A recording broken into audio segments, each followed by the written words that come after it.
Chapter 10 Cloakwood Part 2. No! Twilight thought. She couldn't bear another funeral filled with lies and loss. She shot forward and placed her hoof on the wound. The magic, the healing, it wouldn't come. It was just beyond reach. Somebody do something!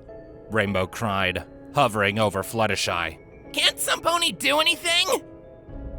What?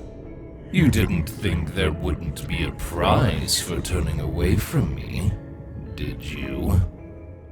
The voice from her nightmares whispered in her mind.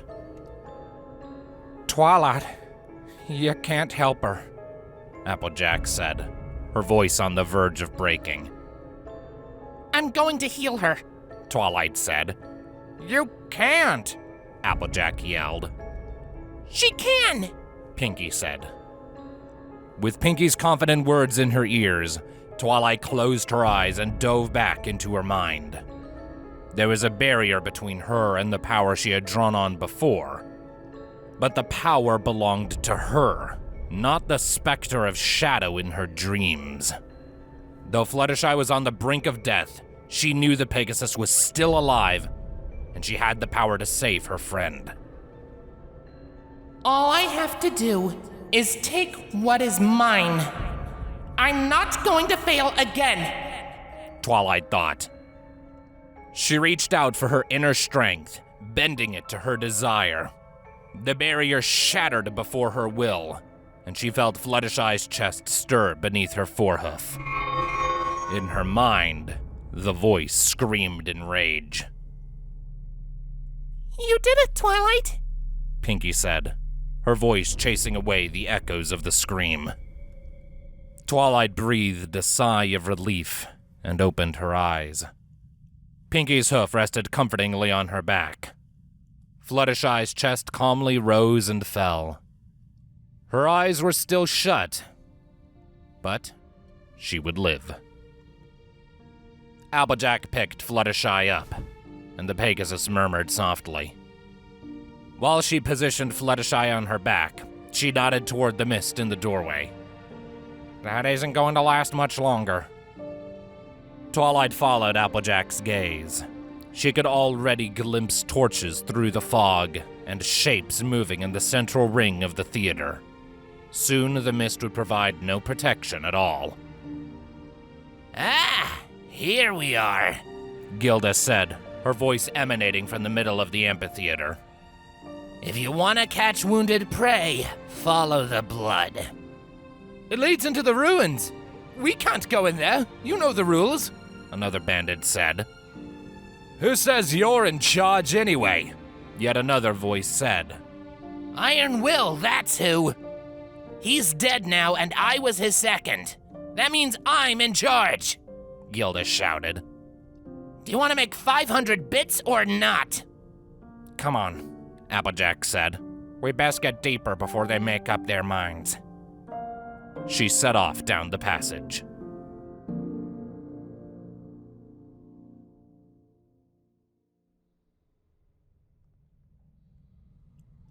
So, you aren't going to yell at me? Twilight said as they walked down a passageway. Their path wound and twisted, and she hoped they could find another exit. Often they had to detour around collapsed passages or rubble blocking their path. At first, she could glimpse stars through the cracks in the roof. But within a few minutes, they must have moved underground. Now the only light came from the unicorn's horns. Nope, Applejack said. What you did was stupid. But I think you saw the consequences. Rarity nodded in agreement. Though, the worst part was that you didn't tell any of us about the message you sent. What were you thinking? I don't know, Twilight murmured. I guess I didn't think they'd know which mirror it came from. It was an impulse. I'm sorry. I forgive you, Fluttershy said. Mercifully, the Pegasus was back on her own hooves. Once she had regained consciousness, she had healed herself fully. I shouldn't have slowed down to cast that spell anyway. If you hadn't, none of us would have escaped, Rainbow said. I'm more curious about how you healed Fluttershy, Applejack said. That wasn't wizard magic. And your eyes didn't glow when you performed the spell, so you're not like any cleric I've ever seen, Rarity observed. She's part god, Pinky said. Twilight blinked at her. What? Healing magic is divine, right? And last time, you said it came from within. It's the only explanation, Pinky said. Last time? Applejack asked. Before we met all of you. Twilight explained. Or she's blessed by Celestia. The goddess sure seems to like her, Rarity suggested. Twilight stared at the floor of the passage. She knew Pinky was at least partially right. Her power belonged to her, but she said nothing. She would rather her friends think that Celestia had chosen her than tell them the details of her nightmares and her power.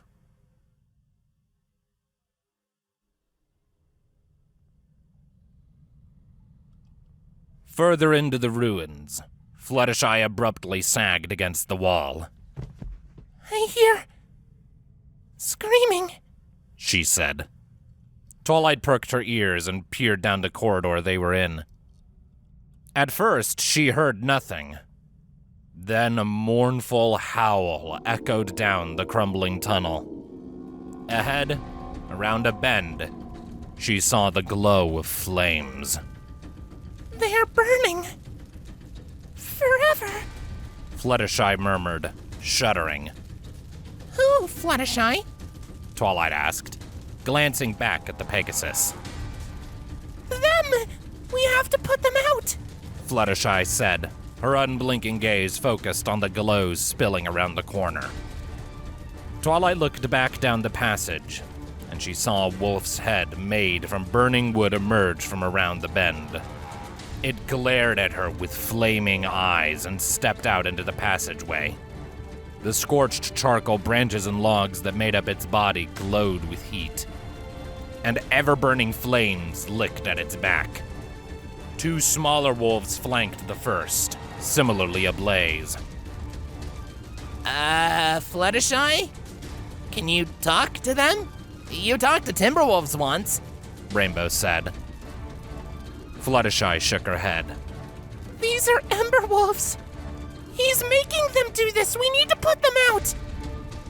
The wolves gradually stalked toward them, as if hunting prey. Twilight drew her swords. Don't! Fluttershy said. If you just destroy them, they'll never be free.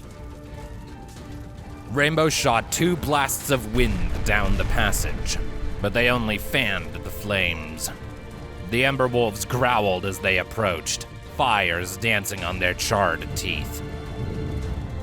Rainbow, when I say now, do that again, in the other direction, Twilight said. Got it!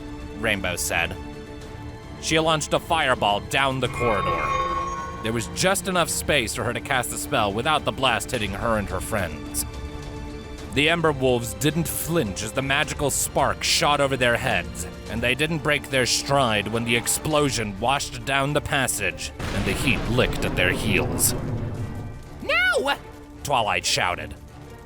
Rainbow twisted, arcing her wings through the air. The twin gusts pulled the dead air left in the fireball's wake down the corridor. The Ember Wolves' flames flickered, then died out. They staggered, but parts of them still glowed. Any other ideas? Applejack said. If we don't finish this soon, we're gonna have to smash. Before Applejack finished her sentence, thick roots broke through the roof of the passage above the Ember Wolves. In a roar of falling rock and dirt, crumbling masonry buried the Ember Wolves, suffocating them. A glow faded from Fluttershy's eyes as she stared at the debris. Tears clung to her lower eyelids. How horrible does someone have to be to do that to another creature? She said as she approached the rubble. Don't worry. You're free now. Go back to the forest. She's talking to the wolves. Twilight realized. She respectfully kept her distance, and noticed that the rest of the group was doing the same. Applejack held her hat against her chest. Fluttershy breathed gently on the rubble, and a wisp of green leaves spilled out from beneath the crumbled masonry, lifted into the air by an ethereal wind. 2 more groups of leaves followed and gusted past Twilight, filling her lungs with a sweet, natural scent. But the first lingered. The leaves swirled around Fluttershy until they alighted on her cloak. Oh, no, you don't have to do that. You're free. Fluttershy said, looking over her shoulder at her cloak as the leaves became one with the fabric. Well, if you insist, I guess it's okay. Thank you. Pinky raised her hoof to point at a side passage. I'll bet that goes around. Applejack placed her hat back on her head. Then we had best keep moving.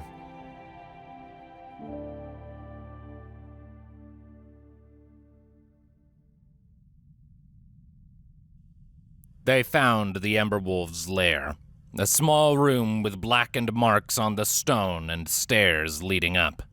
They took the stairs, hoping they would lead them to an exit. Halfway up the steps, Twilight glimpsed moonlight, and at the top, they arrived in a courtyard surrounded by stone walls.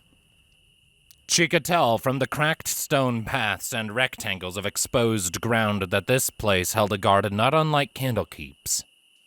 Now the courtyard held only ashes and the charred remains of plants. Perhaps the work of the Ember Wolves, or the creature of fire that had entrapped them. Above them loomed the same structure she had seen from the amphitheater. From the distance they had traveled underground, she guessed that they were on the far side. Wide steps led up to a massive doorway. The wooden gates that once closed the entrance had long since rotted away, leaving only rusty hinges behind. An inscription was carved above the doorway. It read, "The Sisters' School for Whatever words remained had crumbled away, lost to time. How much you want to bet the big guy is in there? Applejack said, flicking her muzzle toward the large structure. Rainbow Dash, could you fly up and take a look around? I'd like a better sense of where we are. Don't get spotted. Twilight said. Sure. Rainbow said. And I won't. A moment later, she disappeared into the night sky. Twilight trotted toward the steps, struck by her surroundings. They're all gone, she thought. Whoever used to live here, they were no more, and there was no life here. At least the bridge had someone living there. The maw of the open door dominated the top of the steps, and she wanted to know the history that lay in the shadows beyond. Her eyes widened in surprise when a pony appeared in the doorway. Twilight Sparkle, I'm surprised you have made it this far, he said. Twilight brightened her horn enough to light his face. Lord Ruby smirked down at her. What are you doing here? She yelled. Well, this is my home, of course, Lord Ruby said.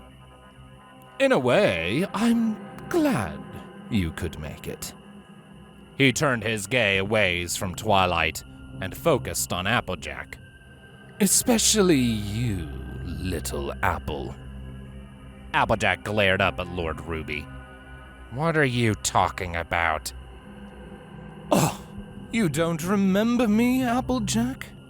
I'm hurt, Lord Ruby said. You all should come inside. I have something to show you, and I think you'll realize why you can't save Ponyville. He twirled, his red cloak billowing behind him, and disappeared through the doorway. Applejack furrowed her brows, and then realization dawned on her features. It's him! She shouted and galloped up the steps. Twilight blinked. Applejack had the same venom in her voice that Twilight did when she spoke of the Black Knight. Quickly, along with the rest of her group, Twilight rushed after Applejack, but the Earth Pony was already several strides ahead of them, and she moved up the steps with unmatched zeal. Applejack, wait! Twilight shouted, but Applejack stubbornly followed Lord Ruby through the doorway. Twilight felt tremors in the ground beneath her hooves as something huge moved inside the structure. Pinky reached the top of the stairs first. We've got a little problem. Actually, it's a big problem. When Twilight crested the stairs after Pinky, she could see beyond the threshold. The room inside was a massive banquet hall with a vaulted ceiling. A few chandeliers still dangled above. The most had fallen and shattered on the floor years ago. Above the head of the hall was a gold and silver emblem of the sun and moon in an ever-turning give and take. 3 claw marks made by some huge creature scarred the symbol. Applejack's Stetson lay on the floor in the entrance. A single entity filled the space. A fully grown dragon. A coat of thick ruby scales covered his body, pristine, except for one hoof-span-wide patch of thin, pale scales next to his sternum. Tiny in comparison to his bulk. He lay on a pile of gold and gems in the center of the hall. In one gigantic claw, he held Applejack aloft, dozens of hoofspans above the floor. Ah! Let me go so I can kill you! Ah! Applejack shouted, struggling in his unyielding grasp. Twilight drew her sword. Put her down! Her own fearlessness surprised her. She was a mouse facing down a wolf, but she was prepared to fight. The dragon chuckled, a deep rumbling that echoed inside the hall. He peered down at Twilight with golden eyes as big as she was. His pupils dark vertical slits.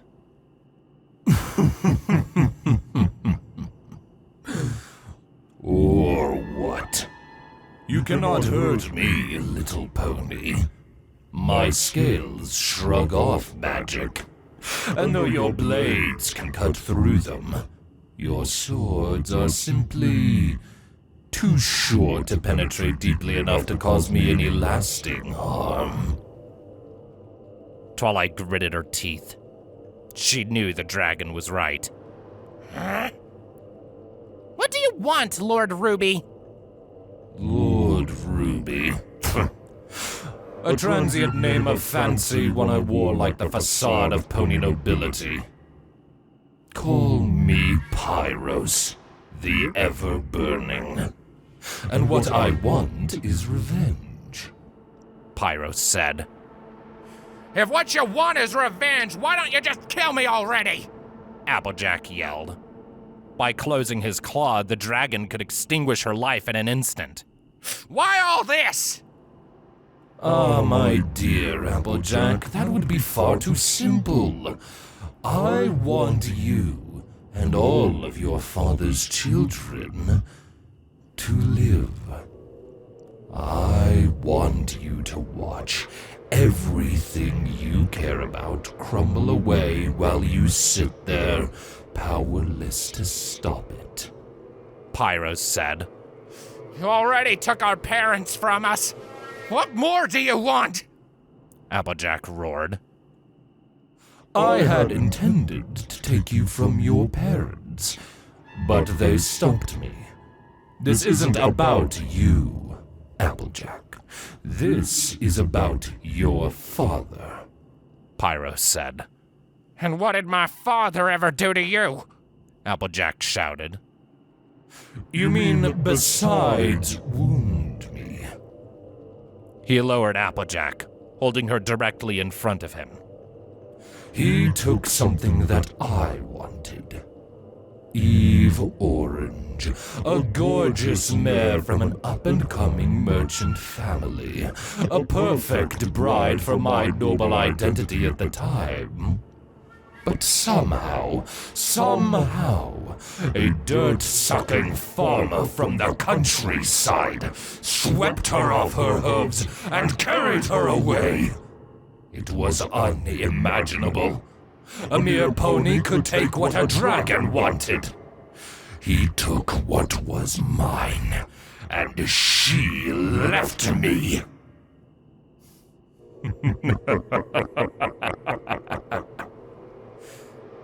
He laughed darkly. I had more than enough time to make them pay, though. I let them have 2 strong children.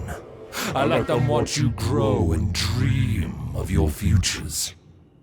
Before the glow of the birth of their 3rd child faded, I struck. I arrived at his farm and challenged him and his wife to meet me in their fields. That way I could burn their children alive in their house while they watched helplessly.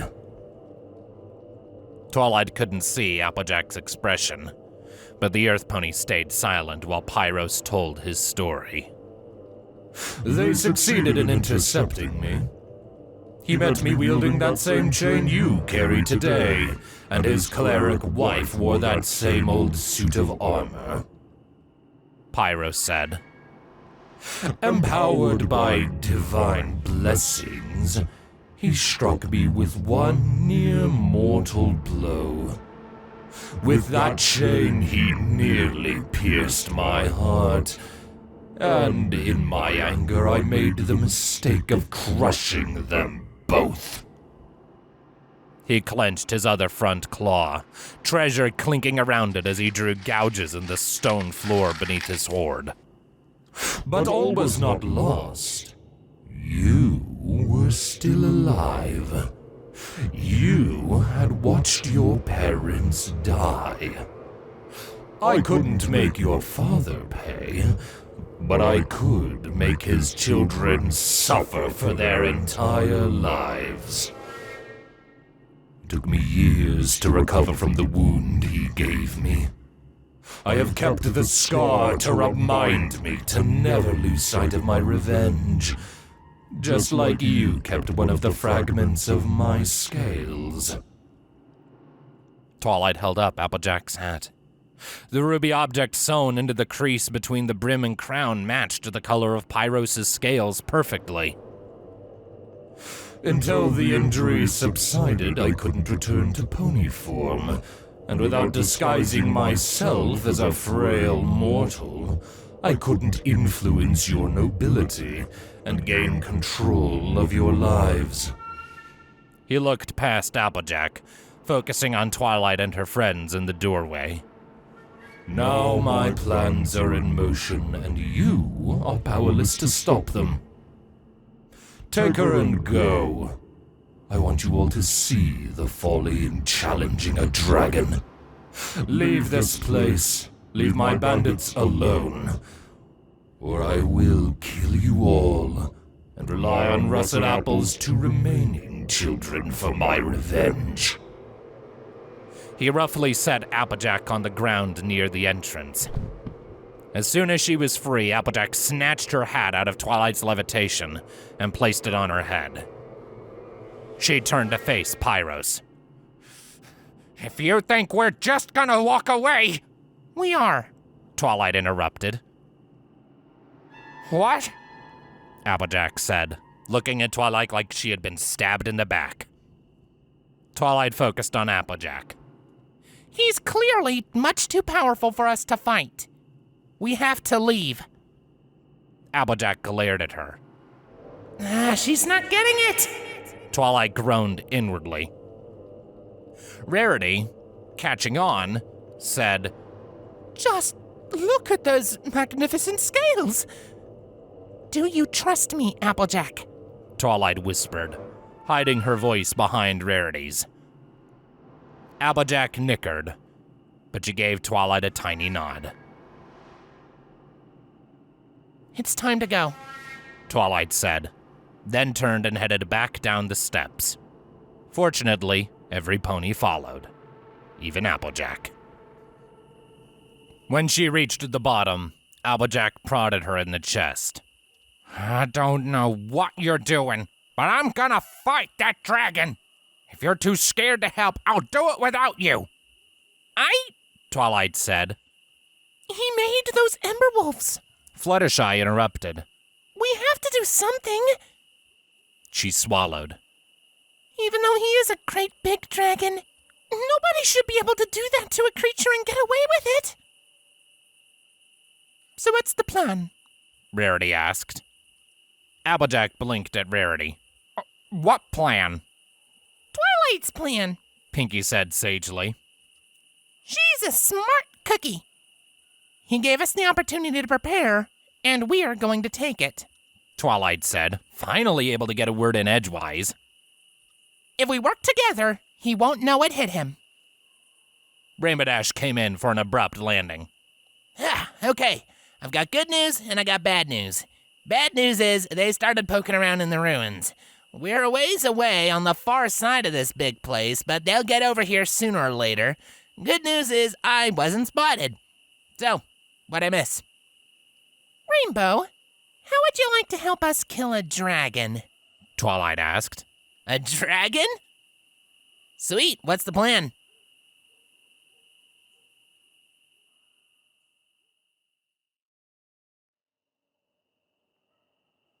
How to kill a dragon, Twilight thought, poised on the entrance of Pyros the Everburning's lair, with both her swords and one of the Diamond Dog's wands floating beside her. Pyros, still in his true form, sniffed the air and looked up from his treasure. His eyes swept over her invisible form, lingering on her visible floating swords. I smell you, pony. I told you to leave. Twilight tripped the wand with a magical flick and launched a cloud of noxious green gas into the center of the great hall. In the blink of an eye, the cloud spread, filling the space with nearly unbreathable fumes. After dropping the spent wand, she ducked around the corner and nestled against the archway of the massive door before he could retaliate. Her spell was powerful enough to keep her invisible even as the wand fired, but he would be able to locate her based on proximity sooner or later. Dragon breath need not be accurate.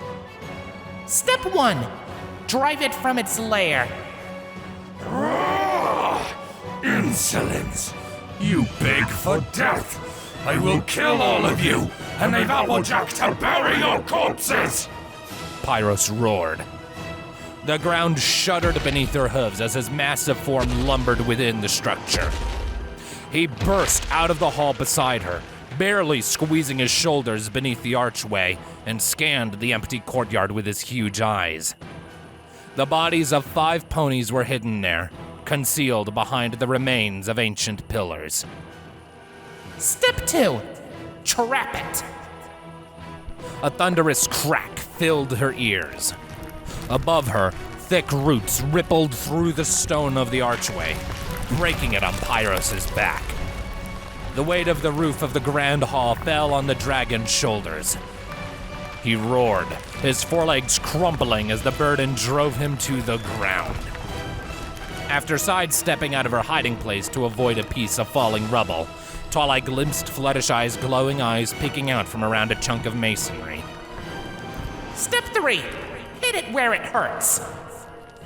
Before Pyros could locate her and take out his anger, 2 crystalline shards launched from behind a piece of rubble, one after another, the second in the air before the first had even hit its mark. Rarity struck him in both eyes. Roaring in pain, he blinked the arrows from his eyes and shook his head. Pyros gathered his limbs beneath him and started to lift himself up, the rubble above him shuddering. You will all pay! You sting me like puny gnats, and I will crush you! Step 4. Exploit its weakness. Ramaddash dropped from above, whispering beneath his chin like a gust of wind. She flared her wing and touched the tip of one of her wing blades to his chest. Sparks flew as she cut a line through his armor across the top of his scar. As Rainbow pulled out of her dive and disappeared around the corner of the building, Twilight stepped in front of the dragon and raised both her swords. She dug both blades into his chest and cut a V in his armor. Celestial Fury's golden aura barely fazed him. He freed himself in an instant with his bulk. When she pulled her blades free, blood spilled forth from beneath his skin, outlining a red triangle in the middle of his pale scar. Step 5. Expose its vulnerability. I know where you are! Pyros shouted. As Pyros sucked air into his massive lungs, Twilight ripped and tugged at the piece of armor that she and Ramaddash had cut free. Something kept it attached. A moment later, Pyros opened his maw, flames glowing in his throat. Focused on her task, she swept Celestial Fury beneath the lifted plate, easily cutting the tissue that held the scales, and cast the triangular piece of armor aside. She wondered if he even noticed the tiny wound. Pyros breathed, and a torrent of red dragon fire washed over her. Her swords clattered to the steps, immense heat surrounded her, but she felt no pain. Her world went dark. Step 6. Misdirection. Twilight opened her eyes, unhurt. Pyros' fire had washed away her projected image, an illusory copy that carried her magic into battle while her real form lay unconscious. She picked her head up, peering over the curve of the fallen pillar she had hidden behind before casting the project image spell. She felt intense heat lingering in the air, and the far side of her cover glowed red in the aftermath of the dragon's breath. Applejack, now! Twilight shouted. Step 7. Hit it in the weak point. Applejack whipped out from behind cover, her speed and strength enhanced by layers of magical power. She moved with ferocity, rapidly closing on the dragon. Twilight glimpsed a foreign emotion in Pyros' wide eyes as he watched Applejack bear down on him, carrying the chain that had nearly killed him all those years ago. Fear.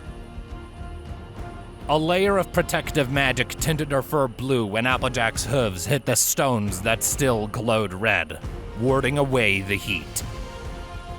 Twilight watched while Pyros sucked in a breath and rose free of the rubble, desperately attempting to wash away the avenging warrior that rushed toward him with his dragon fire. Even with the fire protection spell, the sheer intensity of a direct blast would turn a pony to ash. His half-blind, wounded eyes struggled to track Applejack. Mere seconds after she started her run, well before he could unleash the inferno in his lungs, she arrived beneath the exposed hole in his chest. She carried her momentum into her strike, spinning her hindquarters toward him and bucked with all her might. The tip of her chain hit its mark, the spike clearing the way for hoofspan after hoofspan of thick golden links as it bored through Pyros' soft flesh and into his beating heart. Applejack let go of the chain, and the remaining length flowed off of her tail until the spike stopped somewhere deep inside the beast. Twilight saw nothing but shock in Pyros' eyes. He raised one foreclaw and clutched at his chest. Applejack strode away from the dragon, her eyes cold. The fire inside Pyros' swollen lungs still boiled as his life faded away, glowing around the wound Applejack's chain had left. His body began to fall, his head pointing skyward as his limp neck dragged it down. With a tremendous roar, the flames escaped. They ripped through his neck and throat, bursting skyward in a brilliant conflagration and towering behind Applejack. She dug her hooves into the stones as the explosive wave of air hit her, holding her hat on her head with a forehoof as the wind whipped at her mane and tail. The fire protection spell glowing brightly. She didn't look back. Twilight stared in awe until Pyros' head fell from the sky above and cratered the stone pavement near her hiding place. Applejack tipped her hat. Good plan, Twilight.